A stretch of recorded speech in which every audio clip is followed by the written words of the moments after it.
অ্যামোনিয়ার সাথে HCl গ্যাসের বিক্রিয়া অ্যামোনিয়াম ক্লোরাইডের সাদা ধোঁয়া উৎপন্ন হয়। ইভেন এই বিক্রিয়া থেকে কিন্তু আমরা জানতে পারি যে অ্যামোনিয়া গ্যাসকে শনাক্ত করা যায়। তো এবার দেখো আমরা জানবো যে অ্যামোনিয়া বা অ্যামোনিয়া গ্যাসের কী কী ভৌত ধর্ম আছে। তো দেখো প্রথম পয়েন্টে আমি লিখেছি অ্যামোনিয়া কিন্তু বর্ণহীন তরল পদার্থ হিসেবে অ্যামোনিয়াকে পাওয়া যায়, কিন্তু গ্যাসীয় অবস্থায় অ্যামোনিয়া কিন্তু তীব্র ঝাঁঝালো গন্ধযুক্ত একটি বর্ণহীন গ্যাস। তরল অবস্থাতেও কিন্তু অ্যামোনিয়া বর্ণহীনও হয়। এবার গ্যাসীয় অ্যামোনিয়াকে কিন্তু তরলে পরিণত করা যায়। সেটা কি, সেটা দেখো 2 নম্বর পয়েন্টে লেখা আছে কি না, -33.4 ডিগ্রি সেন্টিগ্রেড উষ্ণতায় যদি অ্যামোনিয়া গ্যাসকে শীতল করা হয় তাহলে সেটি একটি বর্ণহীন তরলে পরিণত হয়। বারবার কিন্তু বলছি বর্ণহীন তরল। তো তখন তাকে আমরা বলি তরল অ্যামোনিয়া। তাহলে দেখো এখান থেকে কিন্তু একটা শর্ট কোয়েশ্চেন আসতেই পারে যে তরল অ্যামোনিয়া কাকে বলে। তখন বলতে হবে যে এই -33.4 ডিগ্রি সেন্টিগ্রেড উষ্ণতায় অ্যামোনিয়া গ্যাসকে শীতল করলে অ্যামোনিয়া একটি বর্ণহীন তরলে পরিণত হয়, যাকে বলি তরল অ্যামোনিয়া। এরপর আছে যেটা যে অ্যামোনিয়া গ্যাস অতিমাত্রায় দ্রাব্য। কিসে দ্রাব্য না, অতিমাত্রায় জলে দ্রাব্য, এবং এর যে জলীয় দ্রবণ সেটা কিন্তু ক্ষারীয় প্রকৃতির হয়। এটা একটা পরীক্ষা দ্বারা আমরা বুঝতে পারি বা একটা পরীক্ষার সাহায্যে প্রমাণ করা যায় যে অ্যামোনিয়া গ্যাস অতিমাত্রায় দ্রাব্য এবং ক্ষারীয় প্রকৃতির হয়। সেই পরীক্ষাটাকে আমরা বলবো ফোয়ারা পরীক্ষা, সেটা আমি পরে বলছি পরীক্ষাটার বিবরণী। তো তার আগে বলে নিই যে এই যে ইকুয়েশন, অ্যামোনিয়াকে জলের সাথে মেশালে কি উৎপন্ন হয়, অ্যামোনিয়াম হাইড্রোক্সাইড উৎপন্ন হয়। অ্যামোনিয়াম হাইড্রোক্সাইড হিসেবে কিন্তু মেনলি অ্যামোনিয়াকে পাওয়া যায়, এবং এই যে অ্যামোনিয়াম হাইড্রোক্সাইড এটা হচ্ছে কি ক্ষারীয় প্রকৃতির। এরপর আছে লাইকার অ্যামোনিয়া। কোশ্চেন আছে লাইকার অ্যামোনিয়া কাকে বলে, কি না অ্যামোনিয়ার গাঢ় জলীয় দ্রবণকে বলা হয় লাইকার অ্যামোনিয়া। কি, গাঢ় জলীয় দ্রবণ।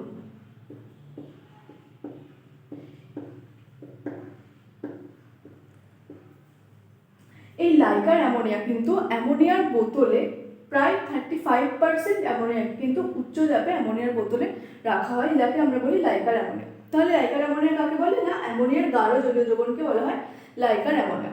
তো এই কটাই ছিল অ্যামোনিয়ার ভৌত ধর্ম।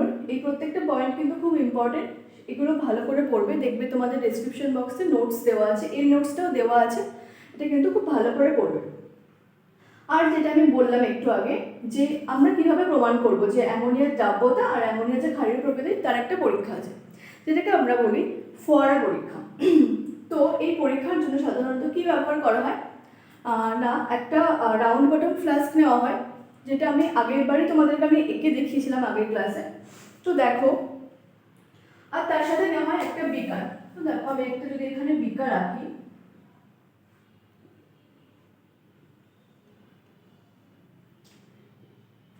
এই বিকারের মধ্যে থাকে লাল লিটমাস দ্রবণ। তোমরা জানো যে লিটমাস দ্রবণের নাম তোমরা অনেকেই শুনেছো, কি না অ্যাসিড হচ্ছে নীল, লিটমাসের সংস্পর্শে আসলে লাল হয়ে যায়। বা যদি আমি উল্টোটা ধরি ক্ষারের ক্ষেত্রে, যে ক্ষারীয় প্রকৃতির কোনো দ্রবণ লাল লিটমাসের সংস্পর্শে আসলে নীল হয়ে যায়। তো এখানে আমরা রাখবো লাল লিটমাস দ্রবণ। সেটা আমি লাল কালার দিই।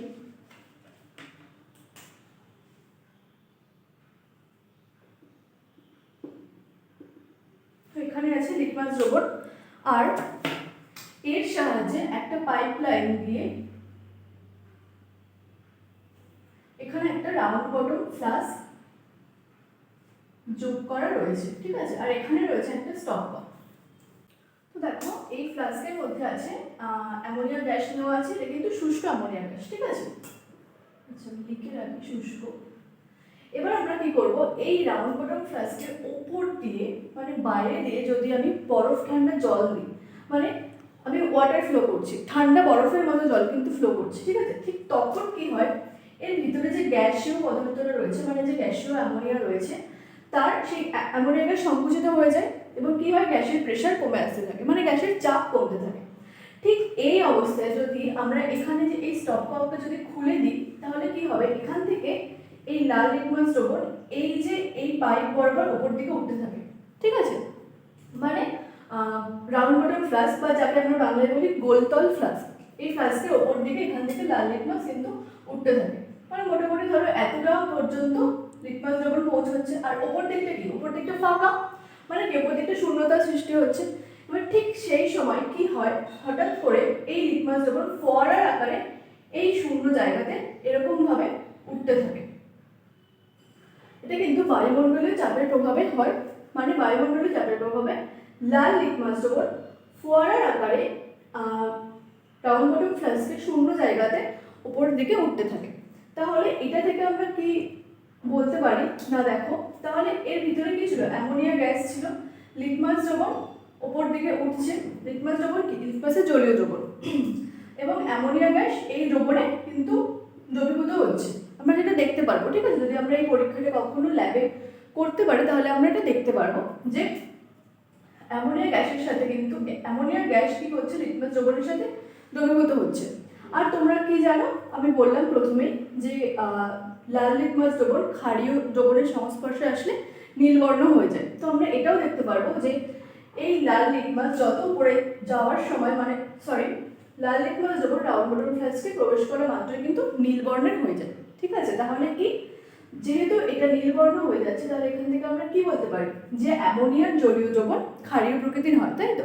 ক্ষার লাল লিটমাসকে নীল বর্ণে পরিণত করে। তাহলে এই ফোয়ারা পরীক্ষার সাহায্যে আমরা জানতে পারবো যে এই অ্যামোনিয়ার দ্রবণ অ্যামোনিয়া গ্যাসীয় অ্যামোনিয়া বা অ্যামোনিয়া দ্রবণ কি হয়, অতিমাত্রায় জলে দ্রাব্য এবং এর যে জলীয় দ্রবণ সেটা হচ্ছে ক্ষারীয় প্রকৃতির। ঠিক আছে, তো এইটা কিন্তু মানে অ্যামোনিয়া জলে অতিমাত্রায় দ্রাব্য এবং ক্ষারীয় প্রকৃতি, এটা কিন্তু তাহলে একটা খুব গুরুত্বপূর্ণ পয়েন্ট। এছাড়া প্রত্যেকটা পয়েন্ট খুব গুরুত্বপূর্ণ, ডেসক্রিপশন বক্সে তোমরা নোটসটা দেখতে পাবে, সেখান থেকে কিন্তু এইগুলো খুব ভালো করে পড়বে। এবং আমরা দেখবো অ্যামোনিয়ার রাসায়নিক ধর্ম কী কী আছে। তো রাসায়নিক ধর্মের মধ্যে প্রথমেই দেখতে পাচ্ছি আমরা ক্ষারীয় ধর্ম বা ক্ষার ধর্ম। তো দেখো কি না, অ্যামোনিয়া যেহেতু একটু ক্ষারীয় প্রকৃতির, অ্যামোনিয়া ক্ষারীয় প্রকৃতির, এবার তার সাথে যদি কোনো অ্যাসিডের বিক্রিয়া করি তাহলে কি উৎপন্ন হবে না, কোনো লবণ উৎপন্ন হবে, অ্যামোনিয়া গঠিত লবণ উৎপন্ন হবে। তাহলে ঠিক তেমনভাবে অ্যামোনিয়া গ্যাসের সাথে HCl বা হাইড্রোজেন ক্লোরাইড গ্যাসের বিক্রিয়ায় উৎপন্ন হবে অ্যামোনিয়াম ক্লোরাইড। এবার কিভাবে বুঝবো আমরা যে অ্যামোনিয়াম ক্লোরাইড উৎপন্ন হলো কি করে, না যদি এই দুটো গ্যাসের বিক্রিয়া করা হয় কোনো টেস্ট টিউবের মধ্যে তাহলে দেখা যায় কি সঙ্গে সঙ্গে সাদা ধোঁয়া উৎপন্ন হয়। এই সাদা ধোঁয়াটাই কিন্তু অ্যামোনিয়াম ক্লোরাইডের সাদা ধোঁয়া। তাহলে কি অ্যামোনিয়ার সাথে HCl গ্যাসের বিক্রিয়া অ্যামোনিয়াম ক্লোরাইডের সাদা ধোঁয়া উৎপন্ন হয়। ইভেন এই বিক্রিয়া থেকে কিন্তু আমরা জানতে পারি যে অ্যামোনিয়া গ্যাসকে শনাক্ত করা যায়। যদি অ্যামোনিয়াম ক্লোরাইডের সাদা ধোঁয়া উৎপন্ন হয় রিয়াকশানে, তাহলেই কিন্তু বুঝতে পারবো আমরা যে কোনো যদি অ্যামোনিয়া যদি কোথাও থাকে, কোনো সলিউশনে দ্রবীভূত হয়ে আছে কিনা বা কোনো একটা কম্পাউন্ডে অ্যামোনিয়া আছে কিনা, এটা জানতে এই পরীক্ষাটা করা হয়।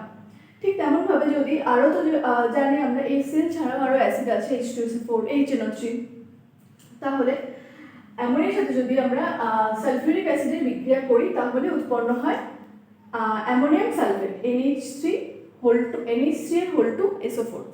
যদি অ্যামোনিয়ার সাথে HNO3 বা নাইট্রিক অ্যাসিডের বিক্রিয়া করি তাহলে কি উৎপন্ন হবে না, অ্যামোনিয়াম নাইট্রেট NH4NO3। এবার দেখো আমি এখানে কিন্তু অনেকগুলো বিক্রিয়া লিখছি, আগের ক্লাসগুলোতে আমি প্রচুর বিক্রিয়া লিখেছি। এই বিক্রিয়াগুলো কিন্তু দেখো HCl এর সাথে বিক্রিয়া করে উৎপন্ন হচ্ছে NH4Cl, তেমনভাবে H2SO4 এর সাথে বিক্রিয়া করে উৎপন্ন হচ্ছে অ্যামোনিয়াম সালফেট বা HNO3 এর সাথে অ্যামোনিয়াম নাইট্রেট। এবার দেখো প্রত্যেকটা বিক্রিয়াতে কিন্তু কি হচ্ছে, আলাদা আলাদা পদার্থ যৌগ উৎপন্ন হচ্ছে। এবার এগুলো কিন্তু মানে এই প্রত্যেকটা বিক্রিয়া কিন্তু আমি বলবো তোমাদের, দেখবে তোমরা ডেসক্রিপশন বক্সে লিঙ্ক দেওয়া আছে আমাদের, তো সেই লিঙ্কে গিয়ে তোমরা নোটসটা পাবে। এই নোটস দেখে কিন্তু তোমরা এই যে রিয়াকশানগুলো, সমীকরণগুলো, এগুলো কিন্তু লিখে লিখে প্র্যাকটিস করবে। ঠিক আছে, তো এবার আমরা দেখবো অ্যামোনিয়ার জারণ বিজারণ ধর্ম। তো প্রথমেই লেখা আছে বিজারণ ধর্ম কি। এবার বিজারণ ধর্মের মধ্যে কি আছে না, অ্যামোনিয়া গ্যাসের সাথে যদি আমরা কালো বর্ণের কপার অক্সাইডের বিক্রিয়া করি তাহলে কি করবে, অ্যামোনিয়া কপার অক্সাইডকে বিজারিত করবে, দিয়ে কি উৎপন্ন করবে, ধাতব কপার, যার কালার লাল বর্ণ। ঠিক আছে, তা লাল বর্ণ। আর অ্যামোনিয়া নিজে জারিত হয়ে নাইট্রোজেন গ্যাসে পরিণত হবে। এই যে দেখো আমি লিখেছি N2 আর এই যে গ্যাসের চিহ্ন, আর তার সাথে জল উৎপন্ন হবে। তাহলে বুঝতে পারছো যে যদি কালো বর্ণের কপার অক্সাইডের সাথে অ্যামোনিয়ার বিক্রিয়া করা হয় তাহলে আমরা দেখতে পাবো যে বিক্রিয়ার মাধ্যমে কি উৎপন্ন হয়েছে, লাল বর্ণের একটা পদার্থ উৎপন্ন হচ্ছে, তাকে আমরা বলছি ধাতব কপার, আর তার সাথে নাইট্রোজেন গ্যাস বেরোচ্ছে। এবার তাহলে আমরা এই বিজারণ ধর্ম থেকে কি বুঝতে পারবো সেটা দেখো। বিজারণ ধর্ম থেকে আমরা জানতে পারবো যে অ্যামোনিয়ার মধ্যে যে নাইট্রোজেন আছে, মানে NH3 মানে N মানে যেটা নাইট্রোজেন, এই রিঅ্যাকশনের সাহায্যে আমরা বুঝতে পারবো যে অ্যামোনিয়াতে নাইট্রোজেন আছে। তো এটা ছিল অ্যামোনিয়ার বিজারণ ধর্ম। প্রথমে আমি বললাম ক্ষার ধর্ম, তারপর বিজারণ ধর্ম। এবার আমরা পড়বো জারণ ধর্ম, মানে অ্যামোনিয়া কিভাবে জারিত হয়ে কি উৎপন্ন করছে। তো প্রথমেই আছে যেটা, যে দেখো আমি বিক্রিয়াটা লিখেছি কি অ্যামোনিয়ার সাথে অক্সিজেনের বিক্রিয়া করছি, তাতে কি উৎপন্ন হচ্ছে, নাইট্রোজেন গ্যাস নির্গত হচ্ছে। তো এই বিক্রিয়াটাতে কি হয় সাধারণত, দেখো যদি আমরা কোনো একটা অক্সিজেন গ্যাস পরিপূর্ণ কোনো একটা পরিবেশে বা মিডিয়ামে যদি অ্যামোনিয়া গ্যাসের মধ্যে আগুন লাগিয়ে দিই, তাহলে কি হবে, সেই আগুনটা কিন্তু হলুদ শিখা সহ জ্বলতে থাকবে। মানে এটা থেকে আমরা যদি হলুদ শিখা উৎপন্ন হয়, তাহলে আমরা বলতে পারবো যে অক্সিজেন গ্যাসের যে পরিবেশে তার মধ্যে অ্যামোনিয়া গ্যাস রয়েছে। ঠিক সেই সময় তাহলে ওই রিঅ্যাকশনে কি হবে, অ্যামোনিয়া নিজে জারিত হয়ে নাইট্রোজেন গ্যাস উৎপন্ন করবে, নাইট্রোজেন গ্যাস হিসেবে নির্গত হবে। ঠিক আছে, এটা গেল একটা। এরপর আছে যে অ্যামোনিয়ার আরও একটা জারণ ধর্ম আছে, যাকে আমরা বলবো অনুঘটকীয় জারণ। সেটা আমি 2 নম্বর পয়েন্টে সেই রিঅ্যাকশনটা আমি লিখেছি। এটা কি অনুঘটকীয় জারণ, মানে এই অ্যামোনিয়ার জারণে একটা অনুঘটকের প্রয়োজন হবে। ঠিক আছে, তাহলে রিঅ্যাকশনটা কি, দেখো অ্যামোনিয়া গ্যাস আর অক্সিজেন গ্যাসের মিশ্রণকে যদি আমরা কি করব, দেখো এখানে আমি লিখেছি 700 ডিগ্রি সেন্টিগ্রেড উষ্ণতায় উত্তপ্ত প্ল্যাটিনাম তারজালি। এই প্ল্যাটিনাম তারজালি কিন্তু একটা অনুঘটক। ঠিক আছে, সেটা কি হতে হবে, 700 ডিগ্রি সেন্টিগ্রেড উষ্ণতায় উত্তপ্ত হতে হবে। ঠিক আছে, তাহলে এই গ্যাস দুটোর মিশ্রণকে 700 ডিগ্রি সেন্টিগ্রেড উষ্ণতায় উত্তপ্ত প্ল্যাটিনাম তারজালির উপর দিয়ে দ্রুত চালনা করতে হবে। ঠিক তখন কি হবে, অ্যামোনিয়া গ্যাস জারিত হয়ে নাইট্রোজেন অক্সাইড বা NO গ্যাসে পরিণত হবে আর তার সাথে জল উৎপন্ন হবে। এটা হচ্ছে অ্যামোনিয়ার অনুঘটকীয় জারণ, যেখানে আমরা অনুঘটক হিসেবে ব্যবহার করব কি প্ল্যাটিনাম তারজালি, যেটা হতে হবে 700 ডিগ্রি সেন্টিগ্রেড উষ্ণতায় উত্তপ্ত। তো এই দুটোই ছিল অ্যামোনিয়ার জারণ ধর্ম, যার রিঅ্যাকশনগুলো আমি এখানে লিখেছি। তো আমি আবারও বলছি যে ডিসক্রিপশন বক্সে দেখবে আমাদের ওয়েবসাইটের লিঙ্ক দেওয়া আছে, তোমরা সেই লিঙ্কে গিয়ে নোটস পাবে। সেই নোটস থেকে এই রিঅ্যাকশনের সমীকরণগুলো কিন্তু বারবার লিখে লিখে প্র্যাকটিস করবে।